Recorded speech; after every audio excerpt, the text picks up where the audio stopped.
छात्राः कनेक्टेड इत्यस्मिन् भवतां भवतीनाचं स्वागतम्। बच्चों, आज की कक्षा में हम संस्कृत भाषा का पाठ 3 पढ़ेंगे, जिसका नाम है डिजि भारतम। प्रस्तुत पाठ डिजिटल इंडिया के मूल भाव को लेकर लिखा गया एक निबंध है। इस पाठ के माध्यम से लेखक ने वैज्ञानिक प्रगति के उन आयामों को छुआ है जिनमें हम एक क्लिक से बहुत कुछ कर सकते हैं। हम आज इंटरनेट के माध्यम से जीवन को बहुत सरल बना सकते हैं। हम भौगोलिक दृष्टि से एक दूसरे के बहुत पास आ गए हैं। इसके द्वारा जीवन के प्रत्येक कार्य अत्यधिक सुविधाजनक हो गए हैं। इंटरनेट के माध्यम से किसी भी विषय की जानकारी बहुत ही सरलता से प्राप्त की जा सकती है। केवल एक प्रयास के द्वारा ज्ञान के विभिन्न आयामों को स्पर्श किया जा सकता है। इंटरनेट ज्ञान का वह सागर है जिसमें सूक्ष्म अति सूक्ष्म जीवों से लेकर मानव जैसे अति विकसित प्राणियों तक का ज्ञान सहज प्राप्त किया जा सकता है। ऐसे ही भावों को इस पाठ में हम अत्यंत सरल एवं सहज संस्कृत के माध्यम से पढ़ेंगे।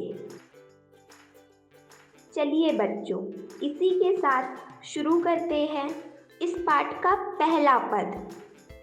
अद्य संपूर्ण विश्वे डिजिटल इंडिया इत्यस्य चर्चा श्रूयते।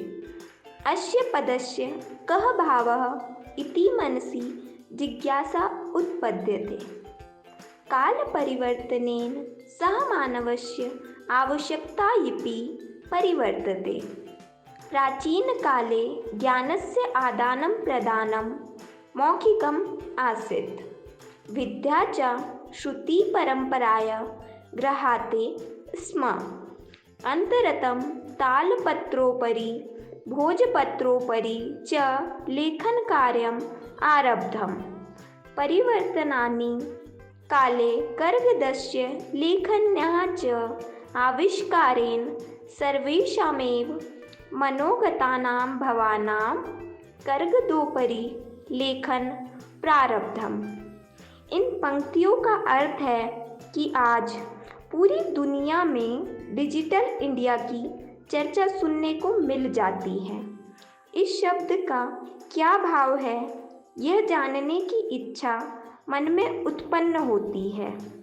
समय बदलने के साथ साथ मानव की आवश्यकताएं भी बदलती जाती है। जैसे प्राचीन काल में ज्ञान का आदान प्रदान वाणी के द्वारा किया जाता था तथा विद्या श्रवण परंपरा से ग्रहित की जाती थी। तत्पश्चात तालपत्र के ऊपर तथा भोजपत्र पर लेखन कार्य आरंभ हुआ। समय बदलने के साथ साथ कागज के और कलम के आविष्कार से सभी मन में छुपे भावों का कागज पर लेखन शुरू हुआ। जो पाठ को आगे बढ़ाते हैं और देखते हैं इस पाठ का दूसरा पद। टङ्कन यंत्रस्य आविष्कारेण तु लिखिता सामग्री टङ्किता सती बहुकालाय सुरक्षिता अतिष्ठता। वैज्ञानिक प्रविधेः प्रगति यात्रा पुनरपि अग्रे गता। अद्य सर्वाणि कार्याणि सञ्जलूनक नामकेन अयन्त्रेण साधितानि भवन्ति। समाचारपत्राणि पुस्तकानि च कंप्यूटर माध्यमेन पठ्यन्ते लिख्यन्ते च। कर्गदोगते वृक्षाणाम् उपयोगेन वृक्षः कर्यन्ते सम। परं संगणकस्य अधिकाधिकप्रयोगेन वृक्षाणां कर्तने न्यूनता भविष्यति इति विश्वासः। अनेन पर्यावरण सुरक्षायाः दिशि महान उपकारो भविष्यति। बच्चों, इन पंक्तियों का अर्थ है कि टाइपराइटर के आविष्कार के बाद सामग्री को टाइप होने पर लंबे समय तक सुरक्षित रखा जाने लगा। वैज्ञानिक तकनीक और अधिक उन्नति करती गई और आगे बढ़ते गई। आज सभी कार्य कंप्यूटर के द्वारा किए जाते हैं। समाचार पत्र और पुस्तकें कंप्यूटर के माध्यम से ही पढ़ी जाती है और लिखी जाती है। कागज के उद्योग में पेड़ों का उपयोग होने से काफ़ी पेड़ काटे जाते थे, परंतु कंप्यूटर के प्रयोग से वृक्षों को कटने से बचाने में हमें उपलब्धि प्राप्त हुई है और यह विश्वास है कि इसके माध्यम से पेड़ों का कटना बंद हो जाएगा। इससे पर्यावरण की सुरक्षा की दिशा में महान उपकार होगा। आगे बढ़ते हैं और देखते हैं इस पाठ का तीसरा पद।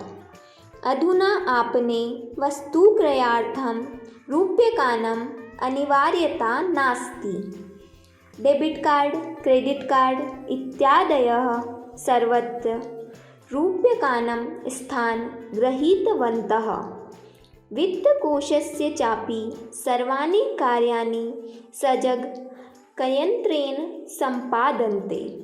बहुविधः अनुप्रयोगः मुद्राहीनाय विनिमयाय सहायकः सन्ति। अर्थात इस समय बाजार में किसी वस्तु को खरीदने के लिए हमें रुपयों की आवश्यकता नहीं है। डेबिट कार्ड, क्रेडिट कार्ड इत्यादि ने सभी जगह रुपयों का स्थान ग्रहण कर लिया है।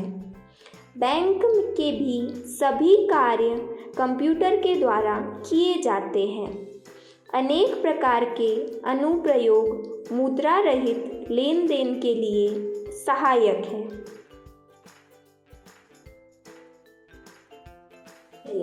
आगे बढ़ेंगे और देखेंगे इस पाठ का चौथा पद।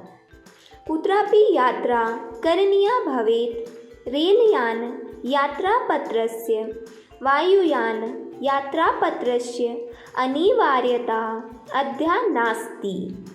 सर्वाणि पत्राणि अस्माकं चल दूरभाष्यन्ते ईमेल इति स्थाने सुरक्षितानि भवन्ति यानि सन्दर्श्य वयं सौकर्येण यात्रायाः आनन्दं गृह्णीमः।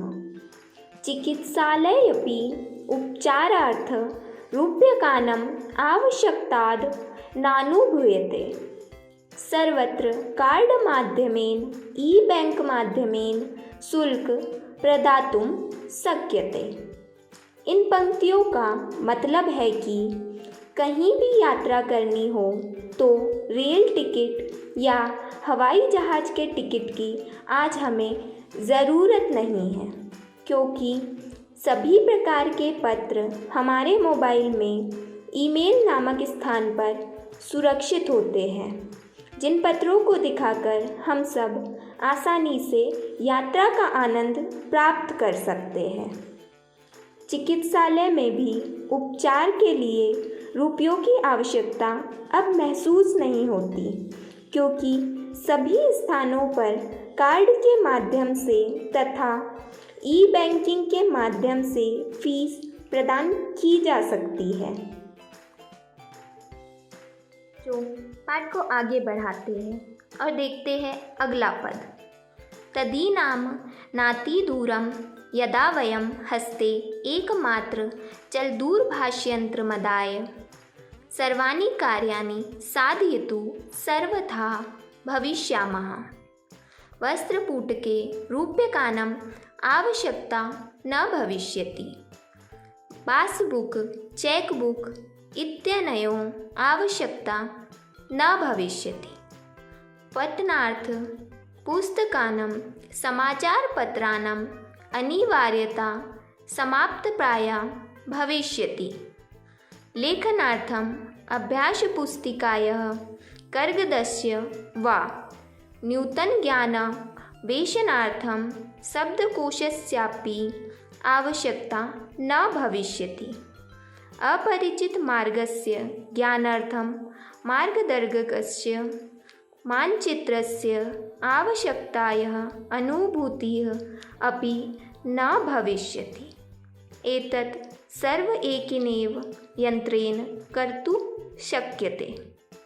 अर्थात वह दिन अब दूर नहीं है जब हम हाथ में एकमात्र मोबाइल फ़ोन लेकर सभी कार्य करने में समर्थ होंगे। जेब में रुपया रखने की आवश्यकता नहीं होगी, पासबुक और चेकबुक की आवश्यकता बिल्कुल भी नहीं होगी, पुस्तकों की तथा समाचार पत्रों की ज़रूरत लगभग समाप्त सी हो जाएगी। लिखने के लिए नोटबुक की, कागज़ की, नई जानकारी खोजने के लिए शब्दकोश की भी हमें कोई आवश्यकता नहीं होगी। अनजान रास्ते पर निकलने पर हमें किसी मार्गदर्शक या मैप रखने की आवश्यकता महसूस नहीं होगी, क्योंकि हमारे यह सभी काम एक मशीन के माध्यम से हो जाया करेंगे।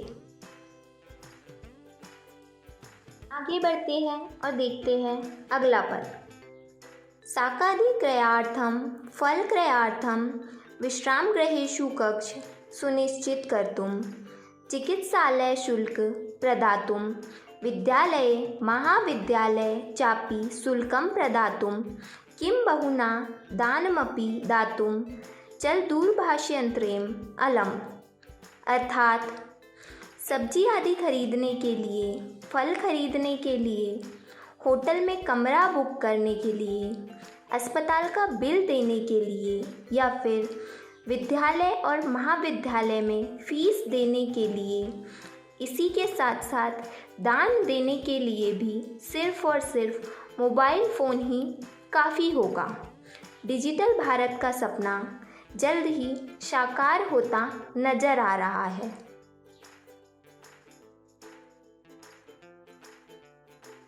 तो अंत में देखते हैं हमारे पाठ की कुछ अंतिम पंक्तियाँ। डिजि भारतम इति अस्याम दिशि वयं भारतीयः द्रुतगत्या अग्रेसरामः। अर्थात डिजिटल इंडिया की दिशा में हम सभी भारतीय तेज गति से आगे बढ़ रहे हैं।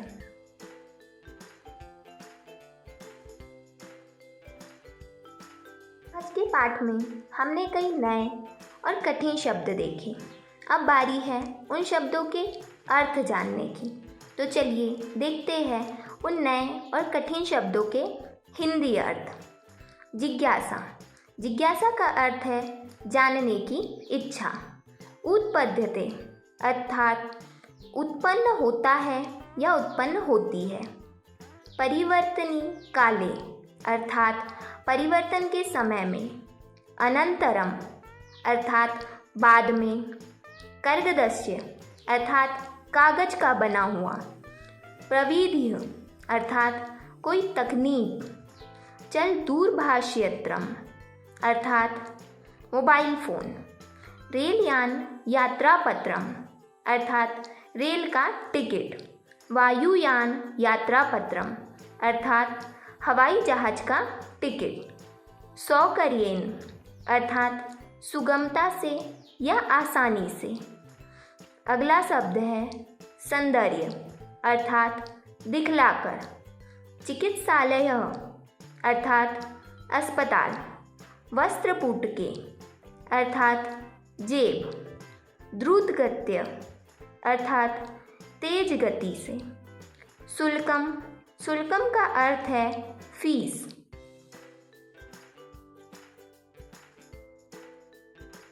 चलिए अब देखते हैं इस पाठ के प्रश्न उत्तर। पहला प्रश्न है अधोलिखितानां प्रश्नानाम् उत्तराणि एकपदेन लिखत। अर्थात दिए गए प्रश्नों के उत्तर एक पद में लिखिए। पहला प्रश्न है कुत्र डिजिटल इंडिया इत्यस्य चर्चा भवति। अर्थात कहाँ पर डिजिटल इंडिया की चर्चा हो रही है। दूसरा प्रश्न केन सह मानवस्य आवश्यकता परिवर्तते। अर्थात किसके साथ मानव की आवश्यकताएं बदलती जाती है। तीसरा प्रश्न आपने वस्तूनां क्रयसमये केषाम् अनिवार्यता न भविष्यति। अर्थात वस्तु को खरीदने के समय अब हमें किन चीज़ों की आवश्यकता नहीं रही। चौथा प्रश्न, कस्मिन् उद्योगे वृक्षा उपयुज्यन्ते। अर्थात किस उद्योग में वृक्ष का प्रयोग किया जाता था। पांचवा प्रश्न, अद्य सर्वाणि कार्याणि केन साधितानि भवन्ति। अर्थात अब हमारे कार्य किसके द्वारा सिद्ध होने लगे हैं। चलिए अब देखते हैं दिए गए प्रश्नों के उत्तर। पहले प्रश्न का उत्तर है संपूर्ण विश्वे, अर्थात पूरे विश्व में। दूसरे प्रश्न का उत्तर है काल परिवर्तनेन, अर्थात समय बदलने के साथ। तीसरे प्रश्न का उत्तर है रूप्यकाणम, अर्थात रुपयों की। चौथे प्रश्न का उत्तर है कर्गदोग्धते, अर्थात कागज के कारखाने में। पांचवें प्रश्न का उत्तर है संगणक यंत्रेन, अर्थात कंप्यूटर से। देखते हैं ऊपर दिए गए प्रश्नों के उत्तर। पहले प्रश्न का उत्तर है संपूर्ण विश्वे, अर्थात पूरे विश्व में। दूसरे प्रश्न का उत्तर है काल परिवर्तनेन, अर्थात समय बदलने के साथ। तीसरे प्रश्न का उत्तर है रूप्यकाणम, अर्थात रुपयों की। चौथे प्रश्न का उत्तर है कर्गदोग्धते, अर्थात कागज के कारखाने में। पांचवें प्रश्न का उत्तर है संगणक यंत्रेन, अर्थात कंप्यूटर से। ये बच्चों अब देखते हैं इस पाठ का दूसरा प्रश्न। अधोलिखितान् प्रश्नानां पूर्णवाक्येन उत्तरत, अर्थात नीचे दिए गए प्रश्नों के उत्तर पूर्ण वाक्य में दीजिए। प्रश्न कुछ इस प्रकार है। पहला प्रश्न, प्राचीन काले विद्या कथं गृह्यते स्म। दूसरा प्रश्न, वृक्षाणां कर्तनं कथं न्यूनतां यास्यति। तीसरा प्रश्न, चिकित्सालय कस्य आवश्यकता अद्य नानुभूयते। चौथा प्रश्न, वयं कस्यां दिशि अग्रसरामः। पांचवा प्रश्न, वस्त्रपूटके केषाम् आवश्यकता न भविष्यति।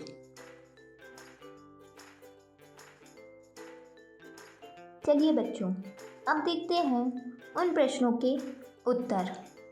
पहले प्रश्न का उत्तर, प्राचीन काले विद्या श्रुति परंपराय गृह्यते स्म। दूसरे प्रश्न का उत्तर है संगणकस्य अधिकाधिक प्रयोगेन वृक्षाणां कर्तनं न्यूनतां यास्यति। तीसरे प्रश्न का उत्तर है चिकित्सालये रूप्यकाणाम् आवश्यकता अद्य नानुभूयते। चौथे प्रश्न का उत्तर है वयं डिजिभारतम् इति अस्यां दिशि अग्रेसरामः। पांचवें प्रश्न का उत्तर है वस्त्रपूटके रूप्यकाणाम् आवश्यकता न भविष्यति।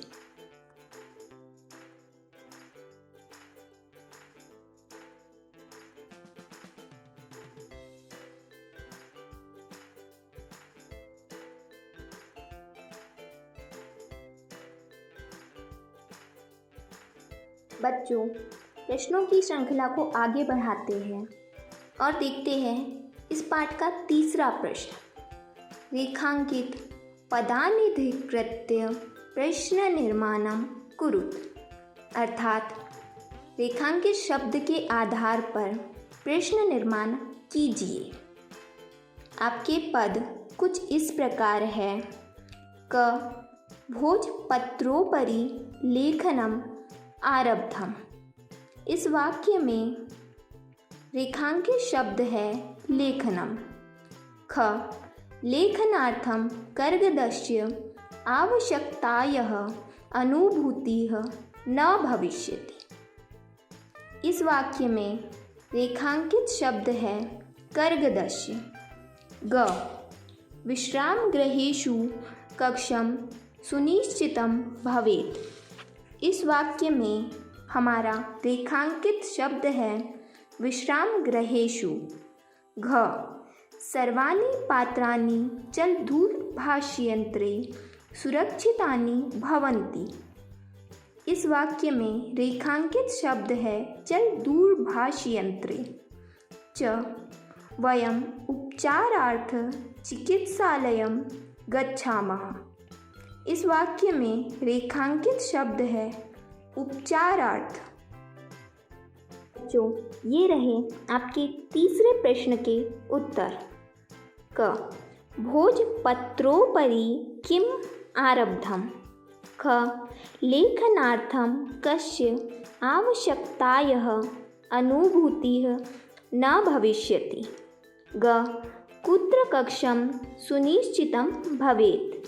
घ सर्वाणि पत्राणि कस्मिन् सुरक्षितानि भवन्ति। ण वयं किमर्थं चिकित्सालयं गच्छामः।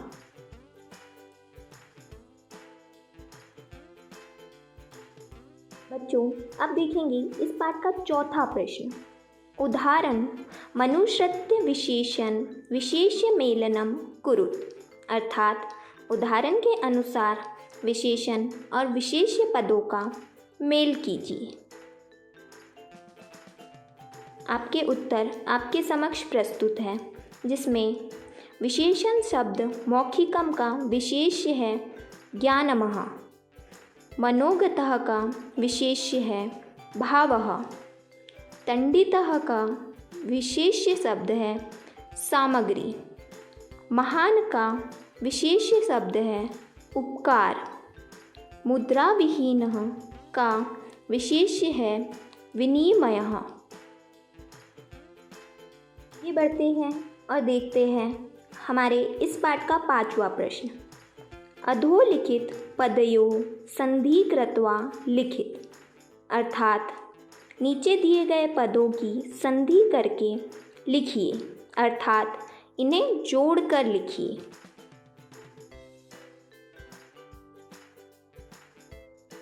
तो आगे बढ़ते हैं और देखते हैं इस पाठ का छठवां प्रश्न।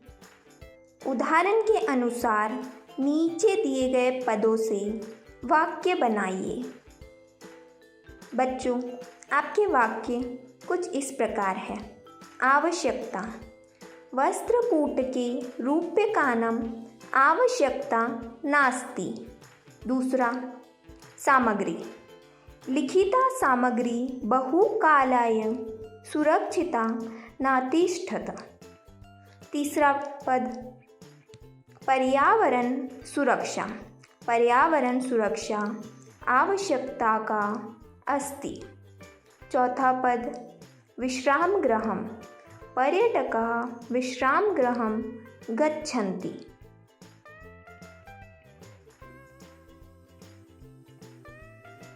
ये बढ़ते हैं और देखते हैं इस पाठ का अंतिम प्रश्न। उदाहरण अनुसारम कोष्ठक प्रदत्तेषु पदेषु चतुर्थी प्रयुज्य रिक्तस्थानानि कुरुत। अर्थात उदाहरण के अनुसार कोष्ठक में दिए गए शब्दों में चतुर्थी विभक्ति का प्रयोग करके रिक्त स्थान भरिए। आपके उत्तर कुछ इस प्रकार है। पहला छात्राय पुस्तकं देहि। दूसरा अहम निर्धनाय वस्त्राणि ददामि। तीसरा लतायै पठनं रोचते। चौथा रमेशः सुरेशाय अलम्। पांचवा अध्यापकाय नमः। जो इसी के साथ हमारा आज का पाठ समाप्त होता है। आशा है कि आप सभी को आनंद आया होगा। फिर मिलेंगे एक नए पाठ के साथ। धन्यवाद।